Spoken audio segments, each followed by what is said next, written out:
Louise fixait le miroir de la salle de gym, son cœur battant la chamade.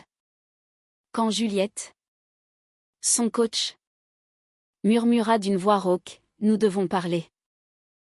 Puis, sans un mot de plus, elle tourna la clé dans la serrure, isolant le monde extérieur dans un cliquetis définitif qui résonna comme un avertissement.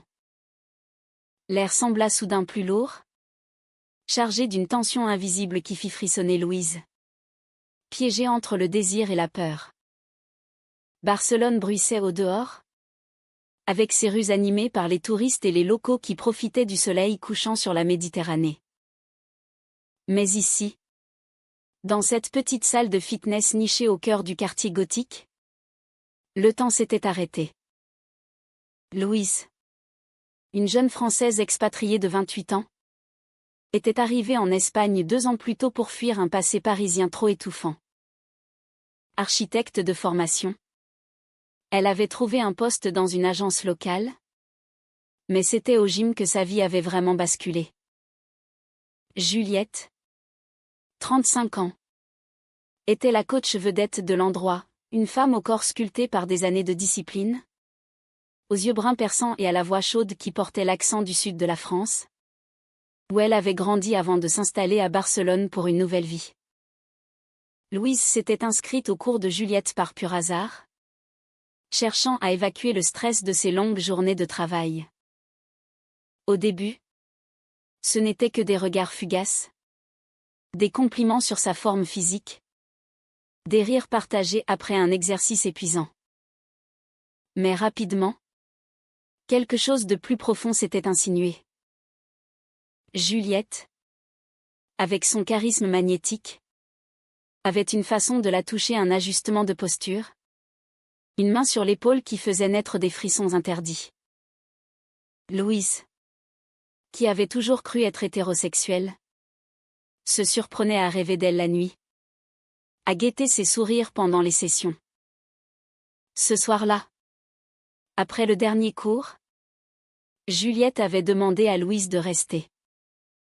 Juste pour discuter de ton programme, avait-elle dit avec un sourire énigmatique. Mais maintenant, avec la porte close, l'atmosphère était électrique. Qu'est-ce qui se passe, Juliette ? Demanda Louise, sa voix tremblante trahissant son appréhension. Juliette s'approcha, ses pas résonnant sur le sol en caoutchouc. Je ne peux plus faire semblant, Louise. Ces regards que tu me lances, ces silences chargés. Je sais que tu ressens la même chose. Louise recula d'un pas, le dos contre le mur froid. Elle pensa à Paris, à son ex-fiancé qui l'avait quittée pour une autre, à sa famille conservatrice qui ne comprendrait jamais. Je ne sais pas de quoi tu parles, balbutia-t-elle. Mais ses yeux la trahissaient, fixés sur les lèvres de Juliette. La coach s'avança encore, son parfum musqué envahissant l'espace. Arrête de mentir à toi-même. J'ai vu comment tu me regardes. Et moi, je suis tombée amoureuse de toi dès le premier jour. Les mots flottèrent dans l'air, lourds de conséquences. Louise sentit son monde vaciller. Amoureuse ? D'une femme ? C'était impossible. Et pourtant, son corps réagissait déjà. Un feu intérieur qu'elle n'avait jamais connu. Juliette posa une main sur son bras. Douce mais ferme. Laisse-moi te montrer, murmura-t-elle. Et avant que Louise puisse protester, leurs lèvres se frôlèrent dans un baiser timide, puis passionné, qui effaça tout doute. Les semaines suivantes furent un tourbillon de clandestinité. Elle se retrouvait après les cours, dans des cafés cachés de Barcelone, ou chez Juliette, un petit appartement avec vue sur la Sagrada Familia. Louise découvrait un amour qu'elle n'avait jamais imaginé, doux, intense, libérateur. Juliette lui racontait son passé, une enfance en Provence. Un mariage raté avec un homme qui l'avait étouffé. Sa découverte de sa sexualité à 30 ans. J'ai fui la France pour recommencer, confiait-elle un soir, enlacée dans les bras de Louise. Et maintenant, avec toi, je me sens vivante. Mais l'ombre du secret planait. Louise n'osait pas en parler à ses amis, encore moins à sa famille. Et Juliette, de son côté, cachait une vérité plus sombre. Elle était toujours en contact avec son ex-femme, Sofia, une Espagnole jalouse qui refusait de la laisser partir. Sofia appelait souvent, envoyait des messages menaçants, mais Juliette minimisait. C'est du passé, assurait-elle. Louise, naïve, croyait en cet amour naissant, ignorant les fissures qui se creusaient déjà. Un soir, lors d'une promenade le long de la plage de la Barceloneta, Juliette prit la main de Louise. « Viens vivre avec moi », proposa-t-elle soudain. Louise hésita, le cœur serré. « Et si on nous voit ? Et ma famille ?» Juliette l'embrassa tendrement. L'amour vrai transcende les peurs. Pense à nous, à ce que nous pourrions être. Louise, emportée par l'émotion, accepta. Elles rentrèrent ensemble, leurs corps s'unissant dans une nuit de passion qui scella leur engagement. Pourtant, au fond d'elle, Louise sentait une inquiétude grandir. Les appels de Sofia se multipliaient, et Juliette semblait de plus en plus distraite. Un jour, en fouillant par accident dans le téléphone de sa amante un geste qu'elle regretterait, Louise découvrit des messages ambigus. « Je t'aime encore. Reviens-moi. » Le doute s'insinua comme un poison. Était-ce une trahison en germe ? Elle confronta Juliette, qui jura que c'était fini. Sofia est folle. Mais toi, tu es mon avenir. Louise choisit de croire, mais la graine du conflit était plantée. Les mois passèrent, leur relation s'approfondissant dans les ruelles enchanteresses de Barcelone. Elle visitait des musées, dansait dans des bars cachés, partageait des rêves d'un futur ensemble. Louise apprenait l'espagnol avec Juliette, qui lui enseignait non seulement la langue mais aussi l'art de vivre librement. En France, on intellectualise tout, disait Juliette en riant. Ici, on vit avec le cœur. Leur amour était un mélange de passion française et de fougue espagnole, cachétine et romantique. Mais la réalité rattrapait. La famille de Louise, de passage à Barcelone, insista pour la voir. Elle mentit sur Juliette, la présentant comme une simple amie. Le dîner fut tendu, avec des questions sur son célibat. « Tu devrais trouver un homme bien ?» dit sa mère. Louise rentra en larmes, se réfugiant dans les bras de Juliette. « Je ne peux plus cacher, » avoua-t-elle. Juliette la serra fort. « Alors, dis-leur. Je serai là. » C'est alors que Sofia réapparut, comme un fantôme du passé. Un soir, elle débarqua au gym, furieuse, accusant Juliette d'infidélité. Louise, témoin de la scène, sentit son monde s'effondrer. Sofia révéla des détails intimes, prouvant que Juliette avait menti sur la rupture.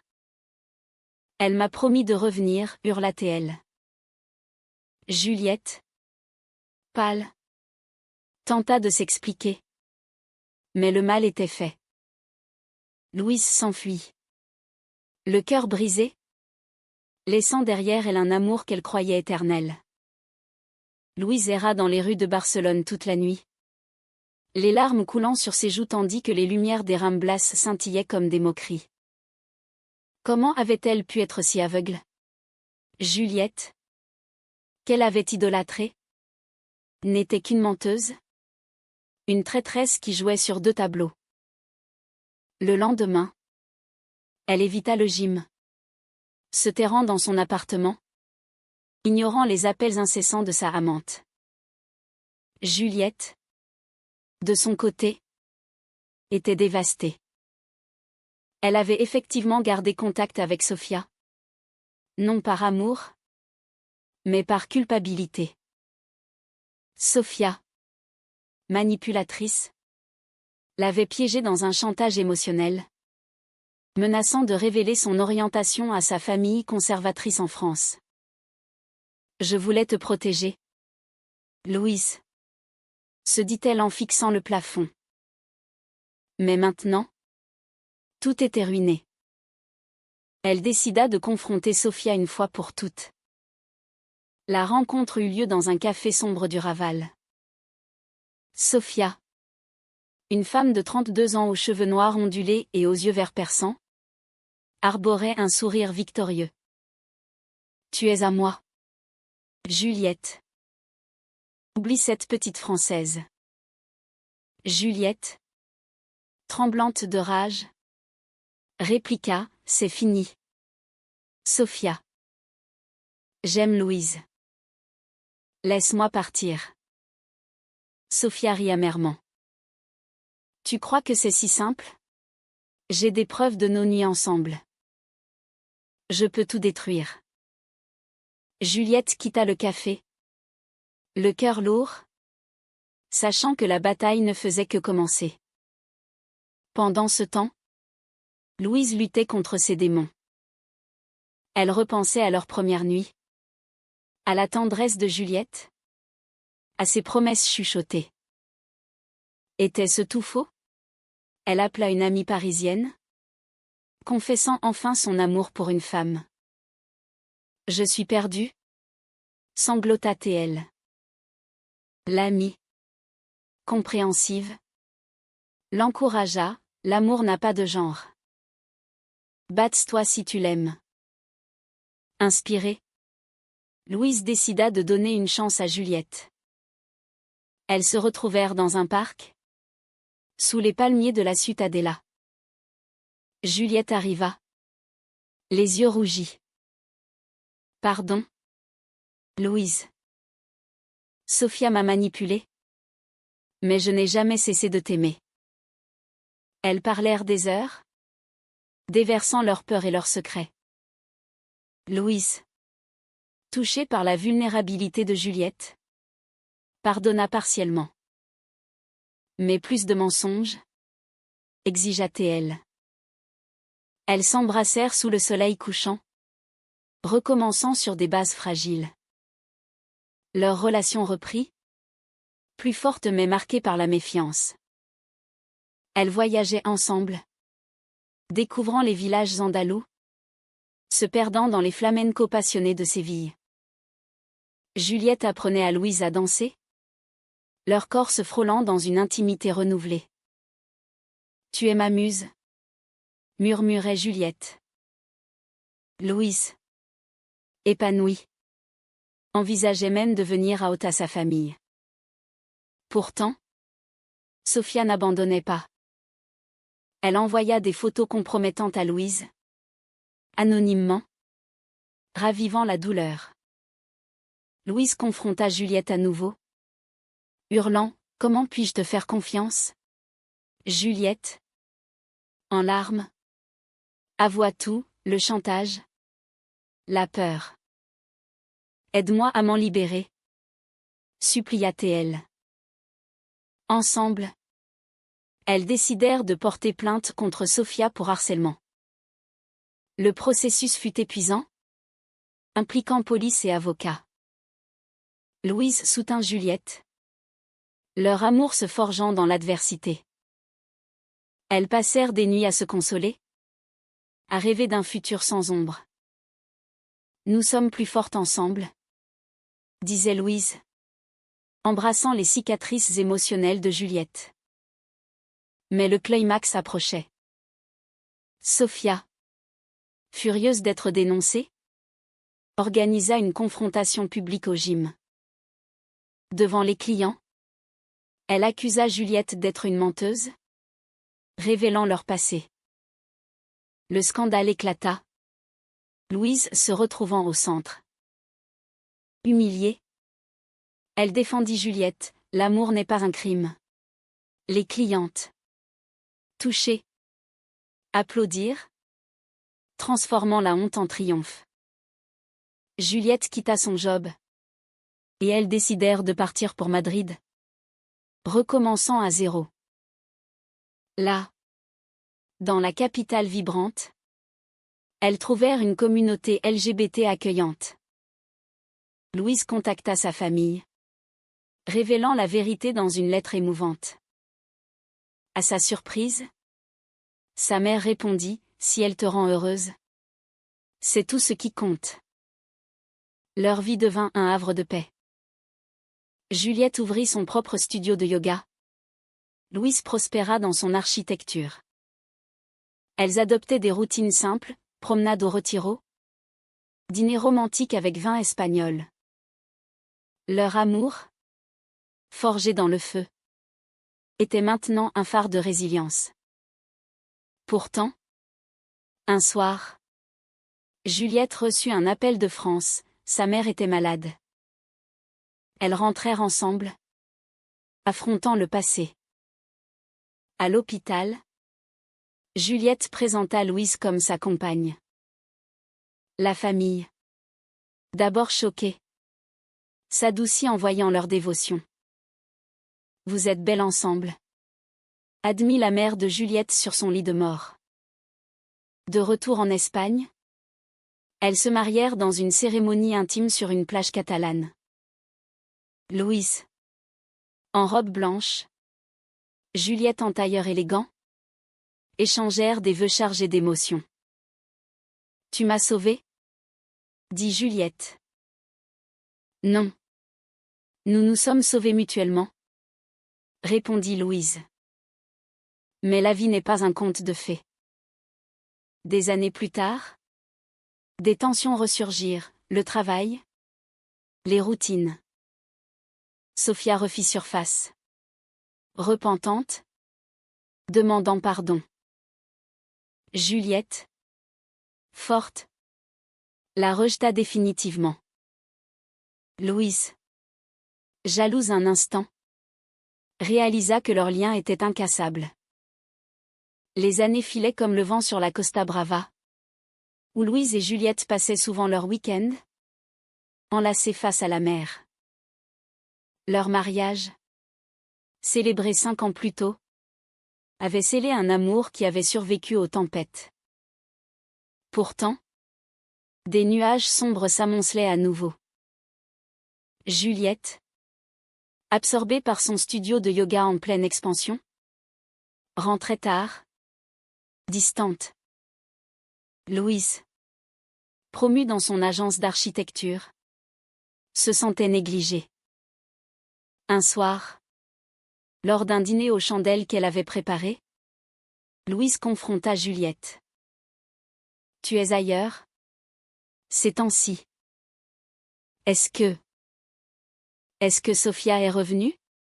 Juliette posa sa fourchette, les yeux emplis de fatigue. « Non. Chérie. C'est juste le stress. Mais tu as raison. Je dois faire plus d'efforts. » Elles s'embrassèrent, mais le doute persistait. La vérité éclata lors d'un voyage d'affaires de Juliette à Paris. Louise, seule à Madrid, trouva par hasard des emails sur l'ordinateur partagé, des messages d'une certaine Elena, une professeure de yoga rencontrée lors d'un séminaire. « J'ai hâte de te revoir, ma belle. » Le cœur de Louise se brisa. Était-ce une nouvelle trahison? Elle appela Juliette, hurlant au téléphone, « Qui est Elena ?» Juliette rentra précipitamment, expliquant que c'était innocent. Un flirt sans suite. J'étais faible. Mais je n'ai rien fait. Je t'aime. Louise. Mais la confiance était ébranlée. Elles traversèrent une période de thérapie de couple, explorant leurs blessures passées. La thérapeute, une femme sage, les guida. L'amour exige du travail, de la vulnérabilité. Au fil des sessions, elles redécouvrirent leur connexion. Juliette avoua sa peur de l'engagement total, héritée de son mariage raté. Louise confia ses insécurités liées à son coming out. Elles émergèrent plus fortes, renouvelant leurs vœux dans une cérémonie privée. Mais le destin frappa durement. Louise fut diagnostiquée avec une maladie auto-immune, la forçant à ralentir. Juliette, dévouée, quitta son studio pour s'occuper d'elle. Je suis là. Pour le meilleur et pour le pire, murmura-t-elle lors des nuits d'insomnie. Leur amour se transforma en un lien profond, humain, au-delà de la passion. Elles adoptèrent une fille, Maria, d'un orphelinat espagnol, complétant leur famille. Voir Juliette avec l'enfant raviva en Louise une joie immense. « Tu es une mère incroyable », disait-elle. Ensemble, elles élevaient Maria dans un foyer d'amour, enseignant la tolérance et la résilience. Pourtant, un fantôme du passé ressurgit, Sophia, atteinte d'une maladie grave, contacta Juliette pour des excuses finales. « Je regrette tout », écrivit-elle. Juliette, avec Louise à ses côtés, répondit avec compassion, « Nous te pardonnons. Vis en paix. » Cette clémence ferma un chapitre, renforçant leur humanité. Les années passèrent, Maria grandissant en une jeune fille curieuse. Louise et Juliette, maintenant dans la quarantaine et la cinquantaine, regardaient en arrière avec gratitude. Leur histoire, marquée par la trahison et la rédemption, était un témoignage de l'amour vrai. Un jour, lors d'un anniversaire, Juliette surprit Louise avec un voyage en Provence, là où tout avait commencé pour elle. Dans les champs de lavande, elles se remémorèrent leur rencontre. « Sans toi, je serais perdue », dit Juliette. Louise sourit, « Nous nous sommes trouvés mutuellement. Mais la vie réserve des twists. » Maria, adolescente, révéla son orientation lesbienne, craignant le rejet. Louise et Juliette l'étreignèrent, « Nous t'aimons tel que tu es. » Ce moment, chargé d'émotions, boucla la boucle, transmettant leur héritage d'acceptation. À l'aube de leurs 60 ans, Louise et Juliette vivaient une retraite paisible à Barcelone. Leur appartement rempli de souvenirs, photos de voyage, dessins de Maria, maintenant adulte et indépendante. Leur amour, usé par le temps mais solide, était un ancrage dans un monde changeant. Pourtant, un dernier conflit surgit. Juliette, atteinte d'un cancer, refusa initialement le traitement, fataliste. « J'ai vécu pleinement. Grâce à toi, » dit-elle à Louise.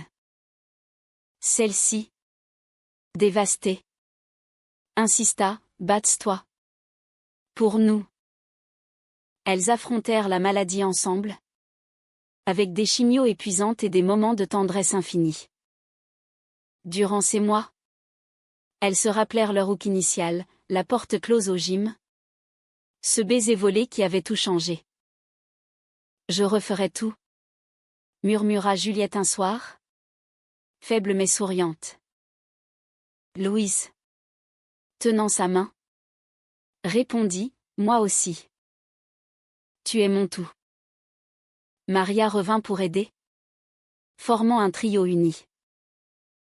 La famille, autrefois distante, se rapprocha, acceptant pleinement leur union. La mère de Louise, âgée, visita, vous m'avez appris l'amour sans frontières. Juliette guérit miraculeusement, leur donnant des années supplémentaires. Elles voyagèrent une dernière fois en France, visitant Paris où Louise avait fui, et Provence où Juliette avait grandi. Là, elles renouvelèrent leurs vœux sous un olivier centenaire, symbole de leur endurance. Leur histoire inspira Maria, qui écrivit un livre sur elle, un récit cassé achetine. Émotionnel, romantique et humain, célébrant l'amour lesbien dans un monde souvent hostile. Vous êtes des pionnières ? Dit-elle. À la fin, assise sur une plage espagnole, Juliette posa sa tête sur l'épaule de Louise. Merci pour cette vie, chuchota-t-elle. Louise, les yeux humides, répondit, c'est nous qui avons créé cette magie. Leur conclusion fut paisible. Un départ ensemble dans leur sommeil, enlacés comme au premier jour. Maria, héritière de leur legacy, continua à propager leur message d'amour et de pardon.